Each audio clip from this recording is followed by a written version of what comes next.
I had no idea I was going to be an insurance agent. That was actually the last thing I thought I was going to do, was sell insurance. And what brought me here though was I had an older sister that passed away from cancer, specifically at 25 years old. I had no idea that cancer insurance even existed.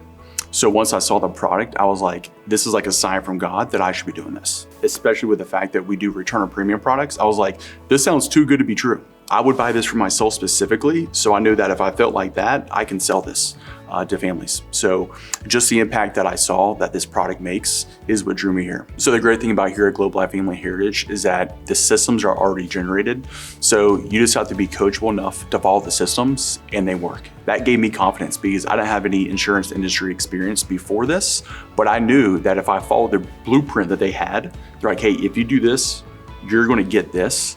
That gave me confidence. So I knew that if I just followed the system that they've had for many years before I got here, and I could just have a good attitude and do it day in and day out, whether I wanted to or not, I was gonna be successful. If you want a challenge, if you want something that's hard, that's extremely rewarding, and you're coachable, you know that you wanna do something that you get paid exactly what you're worth, something that you can make an impact, and you're disciplined, you've got grit, you work hard, you're very independent, this is something that you should definitely look at for your future.